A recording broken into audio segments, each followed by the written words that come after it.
This episode of On the Beat is brought to you by Ingles. Shop online with Ingles Curbside Pickup. New curbside stores opening every week. Please welcome Mike Griffith. Well, hey everybody, welcome to tonight's Ingles on the Beat. This is Mike Griffith and a really special show for you tonight. Looking forward to bringing JT Daniels your way. The elusive JT Daniels will join us. We're going to talk about JT's career, JT's future, and flashback to some great JT Daniels Georgia memories. Looking forward to that. First, though, want to tell you about the guys that I'm down here in Mobile to cover. We got 6 Georgia Bulldogs here. Little bit of a surprise. Cedric Van Pran not on the roster. Not uncommon, though, for players to pull out. They have agents advising them a lot of times. They choose to focus on their 40 times, or perhaps they look at the draft list and they say, hey, I like where I'm positioned. Maybe you don't want to match up with that Oregon center that's here and look side to side. There's always a strategy that goes in behind it, but there are 6 Georgia players that are here. And I can't wait to see these guys. And I'll start at the top of the list. The guy that I think is going to absolutely blow it up this week is Ladd McConkey. I think Ladd McConkey is explosive. I think he's dynamic. I've said this before. I selfishly, I wanted him to come back and compete for Heisman at Georgia. I think Ladd is that guy. I think when I look at the plays that he makes, and I know the lasting memory will be Ladd weaving his way through the Florida State defense on that incredible touchdown. Great lasting memory for him. I know a lot of people think if Ladd was healthy, Georgia probably beats Alabama. I'm on board with that. I think Georgia was dynamic. It was right after Kirby said, nobody can replace Brock Bowers, and nobody can, but Ladd tried. He got about 154 yards in the first game that Brock didn't play. So too bad that those two guys couldn't be healthy, but we know that's the way it goes, right? Wasn't too long ago, Alabama was missing a couple receivers, and this is football, guys, and players make plays and make the difference. And no matter how good the quarterback is, you got to have your targets out there. It makes all the difference in the world. But Ladd is healthy. Talked to his dad today. He is 100. He is looking forward to tearing it up. They're going to start tomorrow. You can watch this on the NFL Network between 1 p.m. and 3 p.m. On the NFL Network, you'll see that South team. I guess they call it the American team now. I don't know if North and South became politically incorrect or something, but they no longer call it North and South. They call it National American, but it is pretty much split up. You'll see the SEC guys together. This SEC team is loaded. I'm going to be honest. I like the quarterbacks on the other team better. Bo Nix, Michael Penix Jr., and Sam Hartman. I mean, those are future NFL starters in my book. Now I don't want to sell Spencer Rattler short, because I like this cat. He talks trash. He's athletic as can be, and I think he's grown up a lot since high school. So I'll be watching Rattler. Think he's talented. And Joe Milton, here's a guy and you talk about a cannon for an arm. Don't be surprised if Milton grows into an NFL starter. There are quarterback coaches out there that can coach these guys up. So some cannon arm guys, I think the Tulane quarterback also on there. Some competition in the backfield for Daijun Edwards. So when Kendall Milton said thanks, but no thanks, again, Kendall, one of these guys, we knew he had a healthy back half of the season, probably didn't want to roll the dice and say, you know what, I'm good, Orange Bowl MVP performance, let me go work on my 40. They picked up the phone and they called Daijun Edwards. And this was great news for Daijun because Daijun has a chance to really make some waves down here. He's going to be matched up in the same backfield with that Corey Schrader kid, that Missouri running back. Remember the guy that led the SEC in rushing? They're going to be apples to apples, right? Ray Davis, the guy that went for over 200 on Florida, he's going to be in the backfield. So Daijun Edwards going to have a chance to go side by side against these guys in drill work with all the NFL coaches, scouts, general managers. They're watching. They're watching these guys in their pass protection drill. They're watching these guys when they run routes. They're seeing who can pick up these schemes. How quickly can they integrate into these NFL offenses? Big advantage for Georgia. Very complex NFL scheme run at Georgia. Georgia guys are going to know what they're doing. It's going to put them a half a step ahead of most of these guys who are not familiar with these NFL concepts that Kirby Smart and his staff teach. That's something we're going to ask JT Daniels about. Obviously, JT's played for different staffs. It'll be interesting to see what he has to say about Georgia football. Tyke Smith and Javon Bullard, they can't wait to get out there. These are 2 DBs right now, middle round guys that are looking to add some value. Now, the reality of it is neither one of them is going to get any taller and neither one of them is going to run any faster than they already have. So they need to play make. They need to show that good football character that has all these NFL teams saying, we know what we're going to get when we get a Georgia guy. You're going to get a guy who does not rest on complacency. And I wrote a couple stories on DawgNation.com today. Some very good points from Jim Nagy. I want to go over two of them real quick. One of them, this is the opt-in team, not the opt-out team. And what does that mean? Georgia played the quote-unquote meaningless game, meaningless to everybody else. Don't tell the Georgia guys that it wasn't meaningful. They wanted to finish together. In a day and age when a lot of guys are opting out, saying thanks but no thanks, it's not a playoff. Georgia finished across the line together. Even Brock Bowers and Amari Smith couldn't play. They were injured, still showed up. That sign of unity is really something to behold. When everybody says, oh, we got to fix this. Well, here's how you fix it. It's called accountability. It's called camaraderie. It's called team chemistry. And that's how Kirby Smart fixes it. You can't make guys do what they don't want to do. But the Dogs wanted to finish together. Yeah, they didn't three-peat. It upset them to lose by 3. But you know what? They were able to salvage that memory of one final time together playing against Florida State. And boy, did they make Florida State pay for opting out. Some of those Florida State opt-outs are here. I think they're going to play in the Senior Bowl. No rumors yet about Florida State players opting out of the Senior Bowl. Bad joke that's going to go around this week. The other thing that Nagy pointed out, guys that opt in, guys that finish, guys that compete, when the NFL teams are evaluating these players, they're not just looking at the draft. They're filing it away and they're making notes for the second contract. They want to know who loves football, who wants to compete. It all goes together. This draft evaluation process is very deep. And these guys, they're about to invest millions of dollars into these players. They don't miss anything. So they're watching them closely. They're evaluating. They want to see the football character. They want to see the character. They want to know they're going to get quality. I'll tell you what, every time that I go to Ingles, I know I'm going to get quality goods, quality service, consistency, everything that we can count on. I want to take the short break right now. I want to recognize our sponsor, Ingles. And when we come back, I'm going to reintroduce JT Daniels, and we're going to talk to JT about some college football and his future. Did you know that Ingles sells more organics than any other store? Or that they run their own dairy? Or that they only serve USDA choice and prime meat? Did you know that they have more local craft beer than any place else? Or that they have Energy Smart stores? Or that they professionally slice and package imported cheese from Europe? Did you know about their giant international aisle, local farm partnerships, curbside pickup, wine department? Or that they donate 3,956 meals a day to local food banks? Well, now you do. It's all in the bag. Ingles, low prices, love the savings. Welcome back to the program. Mike Griffith here, and flew into Pensacola Airport today. And lo and behold, there was JT Daniels. I said, wait a minute. JT Daniels is supposed to be at the Shrine game this week and coming to the Senior Bowl later this week. Well, apparently JT couldn't wait to get here. JT, it was good bumping into you at the Pensacola Airport. How you doing, man? Oh, good. Happy to be here. Excited to see, a lot of the guys I used to play with. Yeah, it's exciting. It's an exciting time in their career, obviously. They're auditioning for the NFL. Your career took a little bit of a twist. I'll let you catch everybody up. Folks know you left Georgia. We're going to reflect on that in a minute. West Virginia, on to Rice. I think Rice had their first 6-win season in 10 years. One of the publications voted you the team MVP. Things were flying right along. A little bit of a detour, though. Oh yeah, absolutely. I'll definitely enjoy this year. If anyone catches any of the Senior Bowl, you'll get to see one of the best receivers you'll see in a while, Luke McCaffrey. One of my teammates over the last year.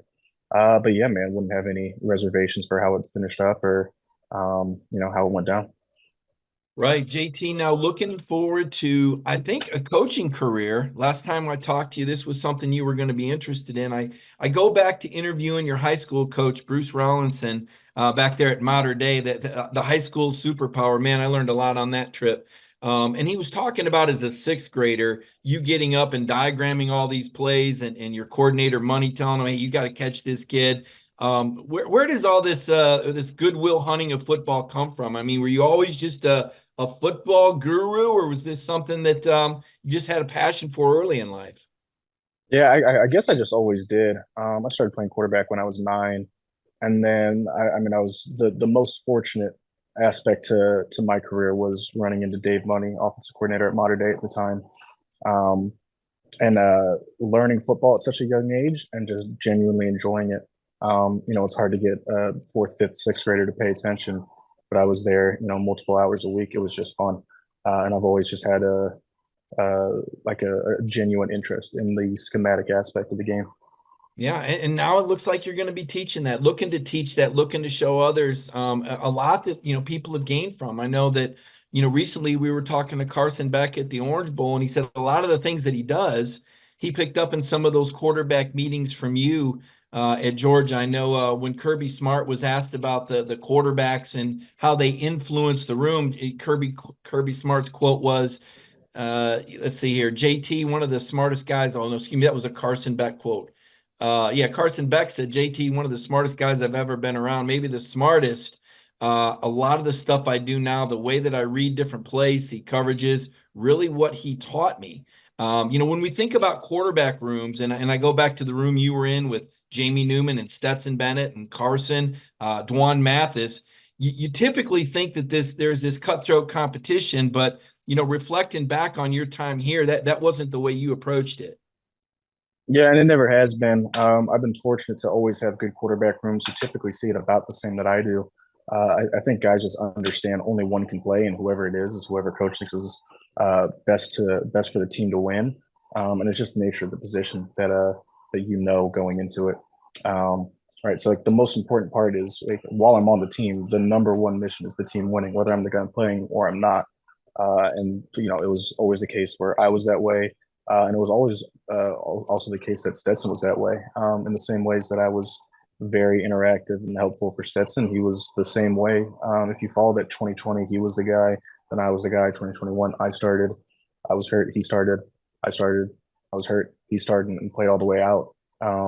We were always that way together. And then Carson was always inquisitive with both of us, and I'm sure that played a big role in helping him be ready. Yeah, I was going to ask you when you see Carson Beck now, and I know you haven't seen a ton of Georgia, but I do know you are a Georgia graduate. You did get your degree from Georgia before you left. I know that was something you were really proud of. What do you see in Carson? What makes him so effective, JT? He's got one thing that I never had. He's a little more athletic than I am, but he has the just athletic enough. And if you watch the Bama game, you saw two or three times. You saw it all throughout the year with him. He's obviously elite and efficient in the pocket, and that was never going to be a question with him. But what he has is he has two or three third downs a game that he picks up on the ground. When you get drop eight or you get two man without a spy. Carson, I saw him take off for 3rd and 6, 3rd and 8, 3rd and 9. And you get two third downs like that can be a 14-point difference that wins and loses games. And that's something that he has that takes him a step above the standard pocket guy. Yeah, it's exciting. I think he's going to be a Heisman Trophy candidate this next season. Of course, you came out of SEC Media's days in 2021 and Heisman, all the peripheral stuff. One of the things you and Carson still have in common is you were both coached by Todd Monken. And I guess I want to rewind now because I was on one of my team calls the other day and I said, hey, I'm going to have JT on. What would you guys want to know? What would be the question that you would want to ask JT Daniels? And someone said, well, how does he go from USC to Georgia? And I said, well, the portal. They said, yeah, but what does that mean? So everybody wants to know, how does the portal work?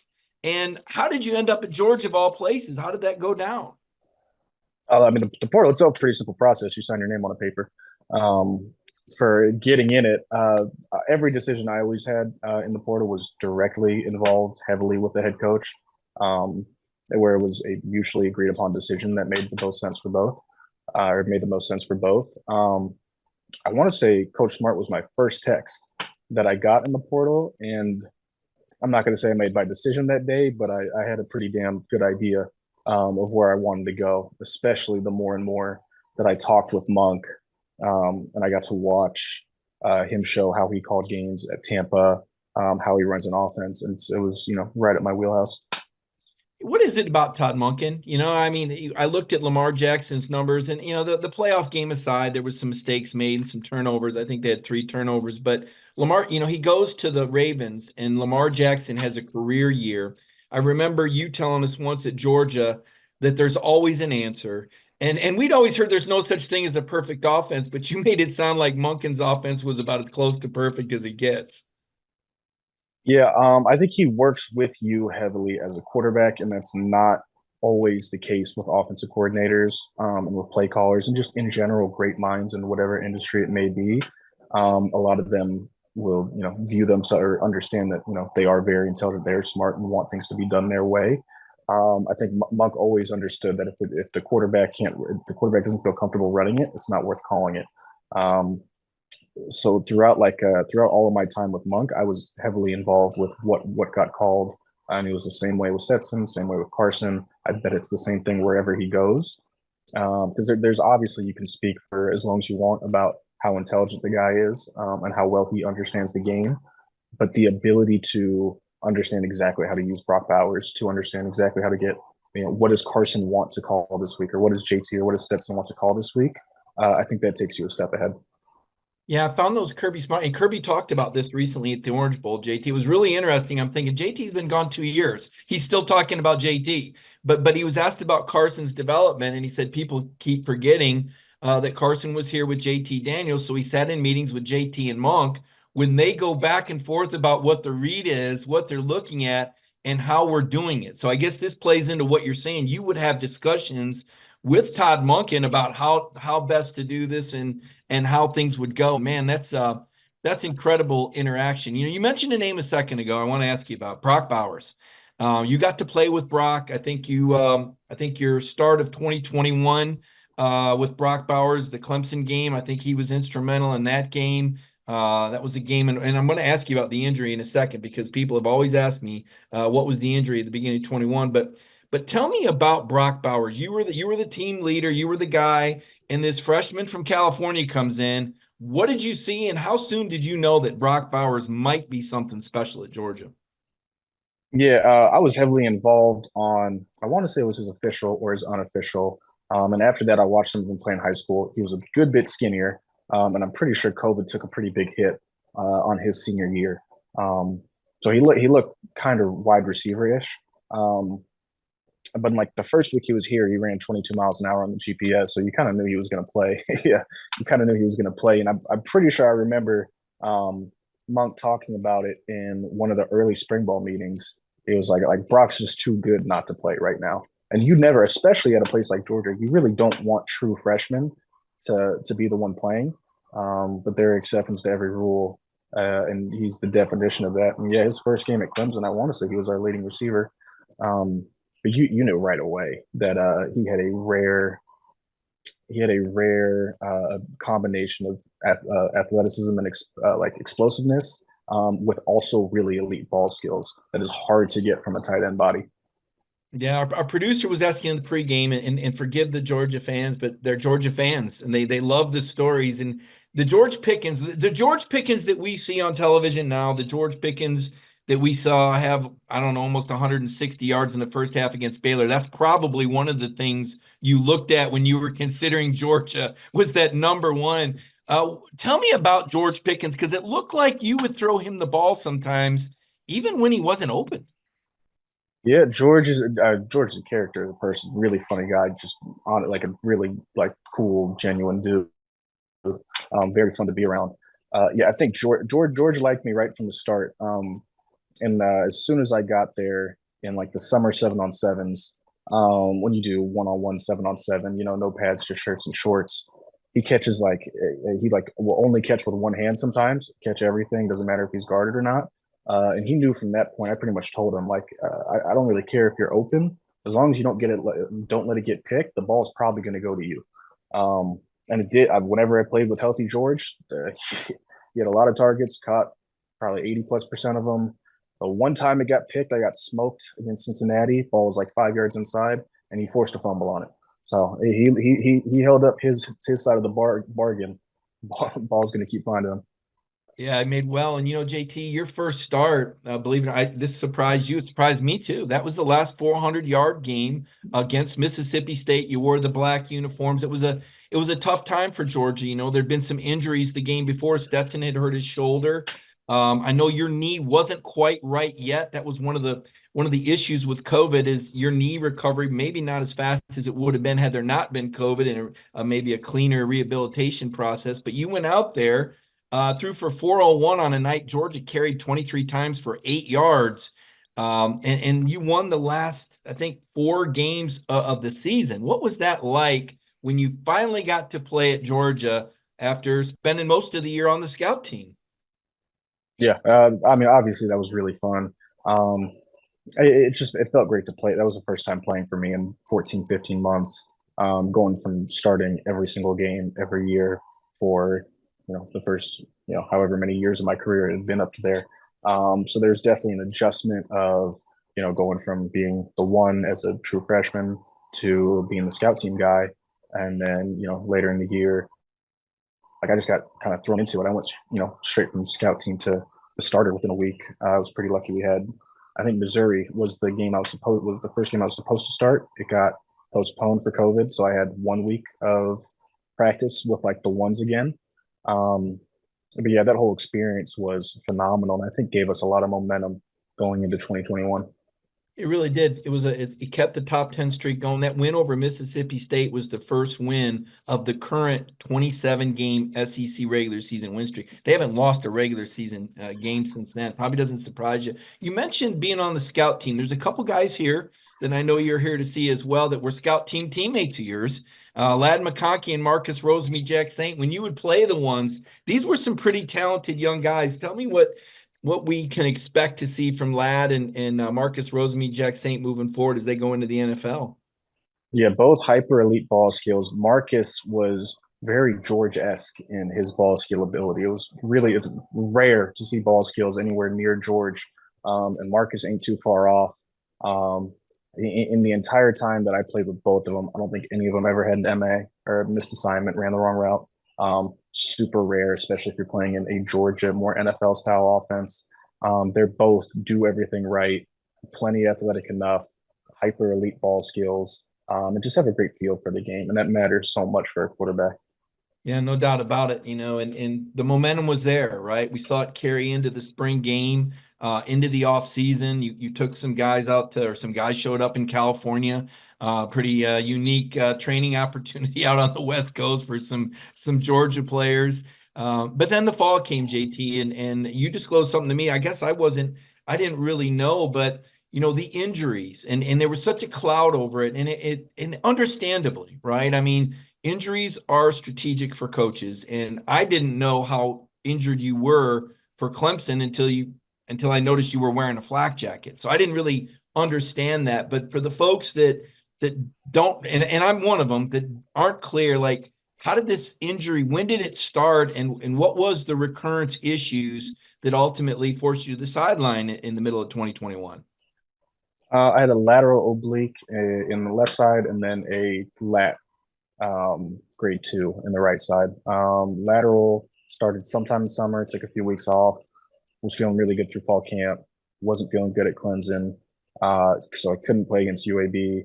Then I was back, played South Carolina, then Vandy, and then my right lat was pretty bad for a little while after that. Yeah, I saw it was swollen and Brie up 30. I think you left the Vandy game with 35-0 lead right after the first quarter. Yeah. Georgia was getting a little payback for the Vandy no-shows in 2020. Kirby wasn't holding anything back that day. Neither were you. I think Georgia ended up winning 62-0. But for the people that don't know, and I saw a picture of the bruising, and that was a mechanic. You thought that was from a mechanic? Yeah, that would be more mechanical. Well, once we fix mechanics, yeah, there's so much. There's a lot more that goes into everything, obviously. But there was definitely mechanical deficiency that I would say was the primary contributor, because once those were fixed, I could throw 300 times a day and never have a single issue again. Right, and you did. And so Stet comes in, Stet gets rolling, but I'm not, but you're not on the sideline moping. You're not standoff. You're like still in the middle of this. It looks like you're interacting with him the whole time. And I know that strikes some people as different because, again, we think about competitions at positions, and yet some of the pictures from the wins, you're celebrating harder than anybody. Talk about that dynamic. And it even looked like you and Stetson had your own language going out there together, the way you work together. Yeah, we did. We would, there were plenty of times we communicated maybe after every single play. We had our own signals for, each coverage and whatnot. So he would check in. We check in, make sure he's seeing it well. It's a lot easier for me to see it on there, whoever to see it on the sideline than it is especially when your stats, 5'11", I'm 6 foot. We can't see a thing when you're in the game. Your left tackle is, Mims 6'7", right tackle is Warren 6'6". They got helmets that adds 3 inches. So it's great to have someone you can communicate with on the sideline. And it was the same thing when I was in. He offered to do the same thing always.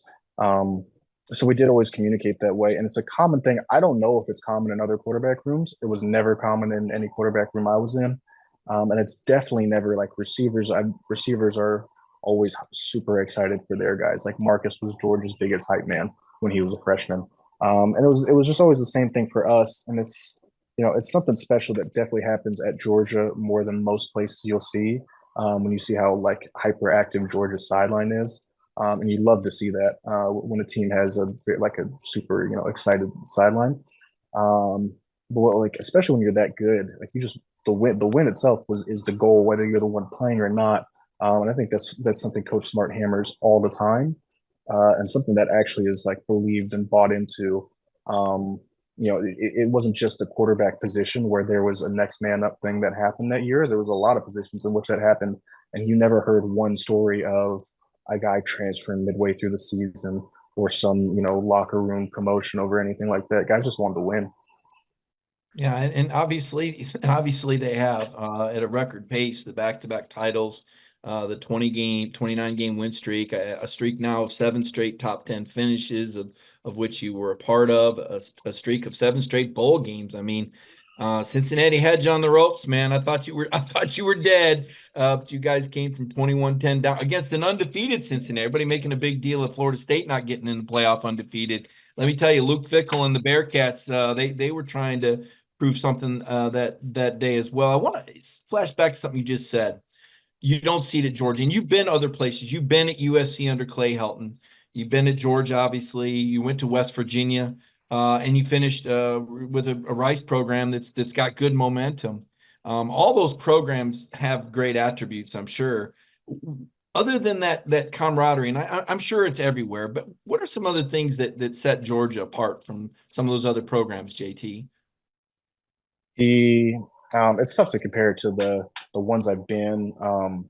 When you spend all day at one singular program, you kind of forget everything else. Like I'm there 13 hours a day throughout the whole season, Sure. and then obviously Friday, Saturday you travel.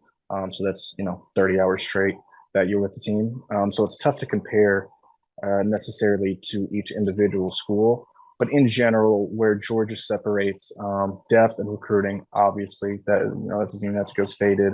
I think the day-to-day operations of what you have available at Georgia and how efficient time is used and ran, um, you don't get many guys that get burnt out.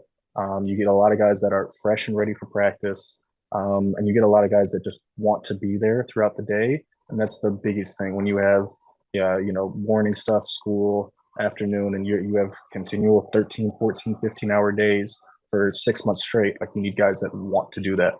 And there's a lot of want to at Georgia. Yeah, Kirby's pretty careful about the guys that he brings in. And again, I was talking about the way they opted in this year. You didn't have anybody opt out. That was a team that was making a statement. I have a thought, when you were talking about working with Stat, I know you were out, I don't know, 4 or 5 games before you were cleared to come back. And like you said, they were rolling. They weren't going to make a change at that point. When you were working with him and still playing a role in the offense, being a good teammate, had you already thought of coaching before? Did you surprise yourself with how much you enjoyed that part of the process? Because now as I look at, the JT Daniels stories, it continues to unfold with this turn towards coaching. I wonder if that'll be kind of a moment you look back on and go, that's when I knew how much I really loved it, or that I could really be on the sideline and get as much out of it, even if I wasn't the one throwing it 45, 50 yards downfield. Yeah, I kind of always knew I was going to go into coaching at some point. I didn't think I would hit a medical retirement and start now. But I kind of always do that. And even at USC, when I went down with the ACL, I was heavily involved with Keaton. Georgia was the same thing. West Virginia, it's always been the same thing. Even this year, gave when West Virginia played Houston after we played Houston, I sent my whole week of film or my whole game prep notes to Garrett Green, the quarterback at West Virginia. That's always been something I've enjoyed and wanted to be a part of. Yeah, and obviously it's something you're really good at, for Kirby to go out of his way. And that's another thing. Maybe you can, provide some insight into Coach Smart. Kirby, we see the locker room speeches. They make everybody want to run through a wall, seemingly. We hear him on the loudspeaker. He loves to rib the different guys. We know how tough he can be on the sideline. We see all these faces of Kirby Smart. And I wondered, what is it like for the quarterback? How does Kirby go from being the head coach to being some eyes and ears and maybe an occasional voice with the quarterbacks? How does he get involved and help this team win in terms of offense and quarterbacks? I think he knows how to work with each one individually. The way he worked with me would have been different than he worked with Stet, probably different than he works with Carson. The microphone thing is really funny. If you got yelled at practice, one of your friends that's not on the team would text you like, "Oh, what did you do?" Because they can hear it from about 2 streets over. Did you ever get yelled at? Did he ever come down on you? I definitely did when I was scout team. They got a lot less, you have a lot less patience for scout team. And when you're the scout team quarterback, like you're not trained to throw picks, but you got to throw it, somewhere when you're the scout team guy. You can't like take a sack or throw it away. But like DBs need reps at ball skills. So like your instinct, maybe make a smart decision and throw it away. It doesn't make the head coach happy. When you're the scout team guy, you're there to give a look. So that happened probably once or twice.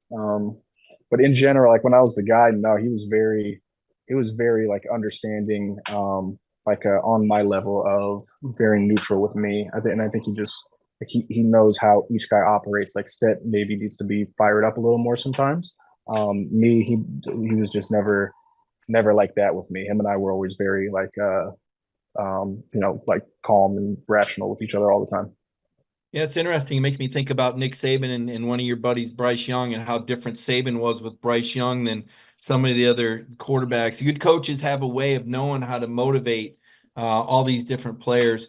One of the things that I wondered about, and the portal is what it is, right? And we're now seeing how mutually beneficial it can be for other players. Like you said, I was somewhat surprised. I mean, I had Clay Helton on here once to talk about you, and he was just glowing. And you told me Clay actually said, "Oh my gosh, go play for Kirby Smart." He loved Kirby Smart. And now we're seeing more of a proliferation of portal players. But I wondered, what was that conversation like when you go in Kirby's office and say, "Hey, coach, I'm going to graduate from here, but I'm not going to stick around"? Yeah, we always had a really good relationship from the first time he called me. I know he's been following me. We still keep in touch. So it was just like it would just be like you're talking to really anybody else, like when you just have a close personal relationship, and that's why I say it was always a mutual decision between player and coach. It's not like you necessarily like I never want to leave a place I'm at, and the head coach doesn't like recruit you to think you're going to leave. But sometimes just with the way things work out, like yeah, it makes sense, understandable, and that was a good amount of that conversation, and we always just had a relationship where we could just like talk and hang out. Yeah, and at the time, I think, like you said, Stet was rolling. It was pretty clear he was going to, maintain that job, and it carried into 2022. And they were able to win another championship. I know, like I said, you and him are still friends to this day. And that camaraderie it's you don't always see it, JT. It's unique. I think it says a lot about you and Stetson and Georgia, and still a Georgia fan. I know your parents are even planning on coming to a Georgia game. I mean, I guess once you get bit by this place, people really seem to like it. Yeah, I'll always be around. I was a dog till I die. Unless I was playing against him, I would have rooted for him. Yeah, no doubt. So now you're here in Mobile, and you are rooting for him. Luke McCaffrey, as you Oh, mentioned, absolutely. Yeah. your receiver, Christian McCaffrey's younger brother, is here representing Rice. A lot of these Georgia guys, you're going to be soaking in, I guess, the process here and checking this out. What are some of the things you're looking forward to seeing when you get out there tomorrow down there? I guess it's called Hancock Whitney Stadium, where all these practices are going to take place. Yeah, it'll just be fun to see everyone in general. Z-Log was at the Zion Log was at the Shrine Bowl. He was the locker across from me right when I got to Georgia. So it was really cool to see him. I'm sure it'll be the same thing tomorrow. I'll be with my last head coach at Rice, Coach Bloomgren, and offensive coordinator. They'll be there to watch Luke. But just to be around the guys, meet people, and watch good football.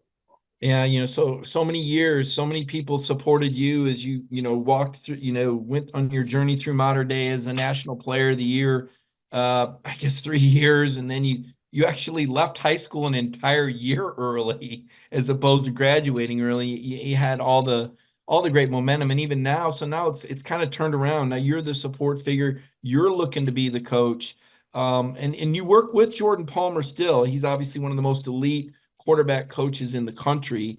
What are some of the directions, ideas, things that you might have moving forward? I'm just trying to got to get in the building somewhere. Openings in the industry aren't always, they're not plentiful. That's for sure. And if there's an opening in Athens, I'd be there tomorrow. Um, you just gotta, however you can get in and get involved, and then you just kind of go from there. Yeah. Seems to be the way it works. Yeah, well, I know that once you put your mind to it, JT, it's going to work out. And the fact that you're getting on these airplanes and flying to these all-star games across the country, it says a lot. A lot of guys that show up at these places. I remember seeing Max Bully here, a guy that I covered at Michigan State, fantastic All-American middle linebacker. And after Max's career, played a couple few years in the NFL. He was standing on the sideline at the Senior Bowl, looking to shake hands and meet people. And the next thing I know, he's on Alabama's football staff. And gosh, did he go to Notre Dame from there, somewhere like He's that? at Notre Dame now. Yep. Yeah. So, I mean, guys that dig deep and guys that love football and guys that have a passion for it, it's like they can't get away. I had somebody ask me about your degrees. So what did you get your degree in at Georgia? And did you get another degree since we last saw you at Georgia? I got my undergrad in psychology, and then I'm technically still in the MBA program at Rice, just currently under leave of absence. If I'm a GA somewhere, I'm technically enrolled in a different school, so I did not have time to finish it anywhere else now. Right. But you got the undergraduate at Georgia, and I guess we'll see that master's probably popped off on some list at some point when Yep. you stay busy. Speaking of that, how does one sharpen coaching skills? Like, obviously you talk with other people, you've played the game, you've had the opportunity to work with 4 different staffs, which I've got to think is invaluable now that you're looking to get into this industry. Like, what do you do in your downtime how does JT Daniels watch football? How do I watch football specifically? The only team that I watch consistently is Georgia, West Virginia, and USC. I don't watch. I never enjoyed watching football on like the TV copy. Huge schematic fan of the game. So I've always I wait till it's on breakdown on our film server that we can use. In terms of coaching and how you learn it, obviously there's an experience factor of doing it. When it comes to like the study of and how you would advance that, there'd be lanes under psychology, motor learning, biomechanics, schematics to game, some level of communications. Just a general study and understanding of, I'd say those 5 lanes would be essential to learning how to take a player, know the technique to teach them, know how to teach them, and know how to implement it schematically. So those are constant areas that I'm personally growing in. And there's just going to be the experience factor of actually doing it and applying it. Yeah, no doubt. Well, I don't know that I've ever heard it explained quite that scientific. I'm going to have to tape this and tell Coach Spurrier what I learned from JT. I see what the old ball coach has to say about the scientific approach. I know it worked extremely well for you, JT, and I know that Georgia fans are glad to see and hear from you. Obviously, you've been busy at other schools. Your career's moved right along, and now as you move into coaching, I know you're going to have a lot of support from your former teammates and from the fans. And want to thank you for coming on tonight. I know it's a kind of a unique thing to catch up with a player from a couple of years ago, but this product that Kirby Smart's built involves so many different people. There's so many parts to the story, and certainly you were a big part of that. I know how much you enjoyed that and appreciated that as well. Oh, absolutely. Yeah. Man, thanks for having me. It's always fun to talk dogs. No doubt about it. JT Daniels. JT, thanks so much. I'll see you out there at the practice field tomorrow at the Senior Bowl, and I'll try to keep notes on who's talking to JT and who might be checking him out for a coaching job. So right now I want to take a break. I want to introduce our sponsor from Anytime Heating and Plumbing. When we come back, more Georgia football, a little Georgia basketball, and thank you for JT Daniels. Yep, thank you. Want to make sure your family stays comfortable all year long? Our family of trained comfort specialists are available anytime to service or repair your system. Or it may be time to replace your old units with a new Trane HVAC system. We are a locally owned family business, and we carefully select the technicians who we send into your home. At Anytime Heating, Cooling, and Plumbing, we are large enough to handle all of your HVAC and plumbing needs, but small enough to care. Call today to take advantage of our 3-visit annual maintenance plan. Well, welcome back to the program. Mike Griffith here, and really appreciated JT Daniels coming on. Tried to ask a lot of questions in a short amount of time. JT down here, obviously, to meet with a lot of different people and talk a lot of football. An interesting career for JT at Georgia. 7-0 as a starting quarterback. Had that most recent 400-yard gain, won the bowl game against Cincinnati. I thought he really created some memories, but I think a lot of what Georgia fans will take away is the support and the kind of teammate that he was, supporting Georgia, supporting Stetson during the back-to-back championships run when he wasn't the starting quarterback. I don't know that I've ever seen a quarterback stay that involved in that support of the other guy. And I think that's going to go really far for JT. I think he's probably not going to have to wait very long. I know already there are offers for JT. I didn't want to get into that tonight, but I think you heard JT shooting pretty high as far as where he hopes to work and the kind of players that he hopes to work with. Certainly, this is a really special guy with a really interesting background. I remember when Cole Kubelik interviewed him, he told me JT was their favorite interview on the SEC network. And I think you got a piece why. When you talk to JT, you almost feel like you're talking to a scientist, right? I mean, the way he breaks it down, and when you do talk schemes with him, and I didn't get into that tonight, but when I visited with him before about football and the way he sees things, it's pretty incredible, right? I mean, a pretty elite football mind, an elite team player. Can't say enough about JT. I certainly enjoyed covering his playing career, enjoy talking to him now, and you hear how much he's going to be behind Georgia. So that's going to be interesting to watch. Going to be interesting to see how the players that JT came to support perform. This Luke McCaffrey, this guy's special. I'm not saying he's Christian McCaffrey, big brother with the 49ers. This guy's got some juice. There's a reason why JT chose to go to Rice. So I'm going to keep an eye on that Rice player. There's going to be 8 guys here from Michigan. I just ran into Aaron McCann, writer for MLive that covers Michigan. And I'm thinking, what's he going to do? What's he doing here? Well, yeah, that's right. Michigan has 8 guys here. So even though Georgia didn't get to play Michigan in the college football playoff, when they line up Saturday at the Senior Bowl at 2:30 p.m., there's going to be 8 of those Wolverine striped helmets on the other side of the ball against 6 of those Georgia helmets on this side of the ball here with the national team or the American team. So that's going to be pretty interesting. Want to detour a little bit here. Georgia basketball. And there used to be a time when I would introduce Georgia basketball and people would say, I don't, that's not, listen, what Mike White's team has done, the way these guys are scrapping and playing, and they lost the other day at Florida. They were down 21 points with 12 minutes and 52 seconds left. And they just went on this tear. And this player, RJ Melendez, RJ originally from Puerto Rico, played at Illinois for a couple of years, right? Fighting Illini, Big Ten school. And it was about a week and a half ago, we were interviewing RJ Melendez. And I was asking him about the NCAA tournament because let's face it, that is the gauge. You're either an NCAA tournament team or you're not. And Georgia wants to be an NCAA tournament team. That's why Josh Brooks went out and hired Mike White away from Florida. He wants Georgia, and that's why Georgia players are getting some NIL money. They're getting paid. It's not the Kentucky payroll, it's not even the Florida payroll, but the guys are compensated enough where they can be competitive.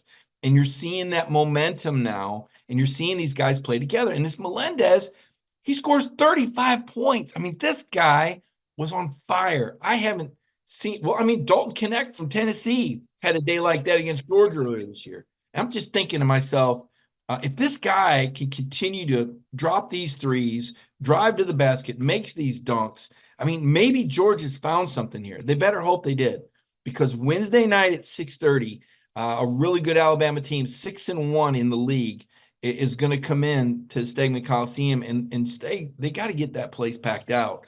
They made some seats for the students on the side court, so it's a lot more of an electric environment. But those early starts really challenge Georgia fans to get there and make a difference. Alabama just beat Auburn at home and knocked off LSU by like 21. So that's a team that's streaking. That's a team that's projected to make the tournament, and yet it's a home court game. That's one Mike White's team really needs. And then they got South Carolina Saturday. So this is a team that's really battled.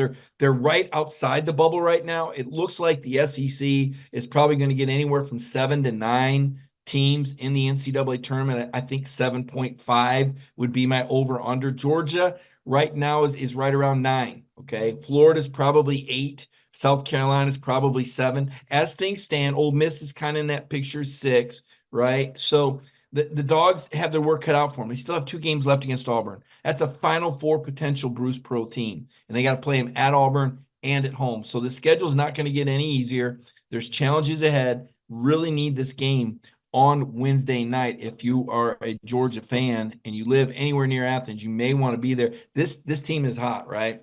And what Mike White has done, mixing the veterans, who I've said, these guys are on their second, third, and final chance. The guys that are the veteran transfers, they've maybe transferred once, maybe transferred twice.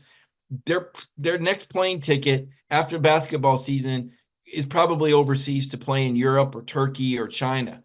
And obviously they all have their hoop dreams, but time's running out if they want to stay stateside and have any chance at the NBA. They got a couple guys who I think have that upside. Now, it would take special, right? It would take special, but I think it's in them. And that's what's been fun about watching them, is they've gotten better and better and better as the season has progressed. And then you take those veteran guys, Russell Tishwa, the center, the 7-foot, 270-pound center. I mean, the way this big guy muscled up in the clutch in the final seconds against LSU, and then doubled against a Florida team with 2 7-footers on the road. This guy's got another gear he's hitting, right? We mentioned RJ Melendez, Jabri Abdur-Rahim. The way he's been shooting threes. Last couple games been a little off. Justin Hill was quite the finisher earlier this year. Had an issue there at Florida, didn't finish well. But this is an electric guy, a lot of juice, right? These savvy veterans, Noah Thomason, one of the guys averaging double-figure scoring. The savvy veterans mixed in with the freshmen, Silas Demery Jr. and Blue Kane. I mean, when's the last time you could go down and name 6, 7, 8 Georgia players off the top of your head? That's what this team does. The way they play is memorable. It's noteworthy. Now, their names may just blend in and disappear with all the other Georgia basketball players that tried but couldn't get over the hump. But right now, these guys believe, and I was saying this a second ago, Melendez said a week and a half ago, this is an NCAA tournament team. He believes in his teammates, and he said he believes in his coaches. And when he mentioned the coaches, that's when I knew that Mike White was onto something here. When players initiate conversation about, I want to see what my coaches have for me to get better, that tells you how much teaching is going on. That tells you that, yes, that Josh Brooks hire is coming to fruition. Now, do they have the talent to make it? Remains to be seen. They've got to continue to get better. This week it was Melendez with 35, almost good enough to pull off that great upset. The center, Russell, with the big finish against LSU. They got to have different heroes, different times, and more of them, right? And it's still ahead, and it's going to be a great finish, I think, for Georgia basketball. Last year's team started out well, lost their last 6 games. That's not going to happen this year. Right. I would almost guarantee these guys are going to at least win 1 game, if not 2, at the SEC tournament. Who knows? Maybe more. If everybody can stay healthy and the team keeps getting better. So I wanted to finish with that note. I think Georgia basketball is definitely something worth our time talking about. NFL draft is coming up. You heard me talk about the players that are here. To recap, Cedric Van Pran not here, a surprise scratch, a healthy scratch as far as I know. I've reached out to the family, haven't heard anything about an injury. Don't think there's any reason for concern. I think Cedric just probably likes where he's at in the center pecking order right now and wants to get busy working for the combine because he needs to improve. And again, this is all relative, but he needs to improve athletically. He's not going to win the beauty contest against those other centers. Now, he's fantastic, but we're talking about the 3 top centers in all of college football, and that's where he needs work. What he has done as a technician, what he has done as the quarterback at playing center, and his ability to go on the board, he's going to blow him away. He's amazing.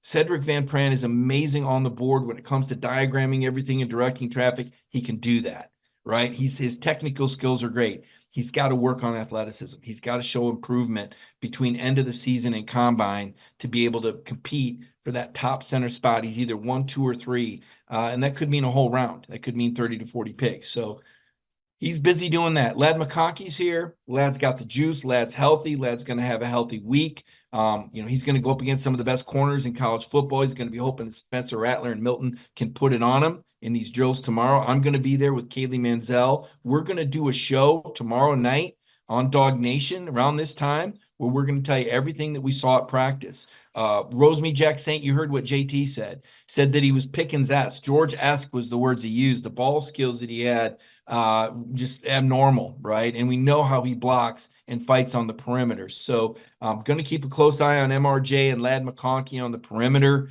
Don't forget Tyke and Bullard, those 2 safeties. Those guys are ball hawks, right? Tyke likes to come up and pop you. I don't know how much. I don't think they do a lot of tackling until the ground until Saturday. But watch Tyke be on the spot. And again, you can watch this on the NFL Network. You can watch these practices, and Georgia fans are football gurus. They love the game, and I've always loved the Senior Bowl because it is football in its bare essence. You see the drills. You see the one-on-one tackles against defensive ends. You see the linebackers coming in and one-on-one blitz pickup drills for the running backs. You see the skeleton drills where the quarterback goes out and you see, 4-on-4 and who's going to get loose and make the plays. And you hear oohs and ahs when guys make catches, right? I mean, it is competition and like almost bare knuckle competition in football. The 11-on-11 doesn't happen until next Saturday, but the individual drill work, right? That Georgia guy against that Michigan guy, they don't have all those teammates around him anymore. It's just one-on-one. And we're going to see how good you really are. How much of it was you versus the guys you were lined up around. And that's what makes the Senior Bowl so special. All those GMs, 1,000 NFL coaches, GMs, assistants, and coordinators. It's like a convention here. And it's just an awesome event. Now, when I first started covering it, history lesson here, Griff's going old school, 30 years ago when I worked at the Mobile Register for 4 years, my dream job, right? I was born in Mobile, Alabama. Always wanted to work in Mobile. Love the Senior Bowl. There'd be maybe 5 or 6 of us and 700 NFL people. I remember walking down the street going, hey, there's Pete Carroll, and running up and just talking to Pete Carroll, just walking along the street with Pete while he's eating ice cream coming back from somewhere. I'm just talking football, and then I'm at the YMCA and there's Jack Del Rio and we're playing pickup basketball, running into each other at the Y. I mean, that's how it was, old school. Okay, enough reminiscing. Now they got the security up. Get these guys out of here. They got all the NFL guys on the field. And we'll be shooting video from the stands, and then right after practice, we're allowed to go on the field and flag these guys down. Hey, lad, over here. Hey, Marcus, come on over here and talk to us. Tyke, what was practice like? We get 10 or 15 minutes with these guys. We'll do that tomorrow. Wednesday, they'll have a media day, and be ready for anything because Kaylee's going to be here. She's going to have her camera. I'll have my camera. I know our partners at AJC.com got some folks down here. We're going to hit that thing full force at the media day on Wednesday. And then Thursday, we're going to close up shop and go to that final practice and see, what did we learn from each individual player. Guys that aren't here, Brock Bowers, right, still working on the ankle. He's working in Dallas. Spoke with his parents. He's doing really well. So Brock is still working on the ankle. He's going to be the best that he can be. You heard what JT said. He was running 22 miles an hour as a freshman coming in. Monk said, we got to use this guy. He's too good. Amarius Mims, another guy that had an ankle. My goodness, you've heard Mel Kiper Jr. says this guy's only started 7 or 8 games, and that's enough for him. He's projected first-round pick. Kamari Lassiter, another guy that could go in the first, kind of straddling that first, second. Kamari's workouts at the combine. That's going to be important, as will his interviews with the team. Most of the hay is in the barn, right? The guy's career says a lot, but the Senior Bowl, the NFL Combine, the individual interviews, and just guys in general just kind of staying between the lines, right? Because this is a big evaluation time when these teams are looking at investing millions of dollars. And we've heard Jim Nagy, the executive director of the Senior Bowl, a guy that was a scout for 20 years, tell us, first, second, third round, they're trying to draft starters. They're drafting guys that they think can come in and start. So that's the gauge. It'll be interesting to see how many dogs get drafted this year. I think I'd put the over-under at 10. I think you'll have at least 10 guys drafted. I think you'll see 10 or 11 guys at the NFL Combine. Of course, last year there were 10 drafted. The year before there were 15. And the year before that there was 9. So Georgia's winning games on the field. Kirby's winning in recruiting, bringing them in. Kirby's winning in development, putting them into the NFL. I want to thank everybody for tonight's show. I want to thank you for watching. If you like the show, share it. If you got something out of that interview, if you have questions or comments, feel free to leave them. Again, we're going to be doing a show tomorrow. I'll be doing a show with Kaylee Manziel from down here in Mobile at the Senior Bowl, putting a wrap on things. I want to thank my producer, Michael Carvel. Thanks for getting us set up with the Zoom shot tonight, bringing JT in. No technical difficulties there. Really enjoyed that. And don't forget, every day, 10 a.m., you have DawgNation Daily with Brandon Adams. Brandon is back live programming this week. So Brandon's show, 10 a.m. DawgNation Daily. Jeff Santel, Wednesday night before the hedges, does a great job as well. And again, special programming this week from the Senior Bowl. So I want to thank my sponsors, Ingles, Anytime Heating and Plumbing. Everybody have a safe and wonderful week.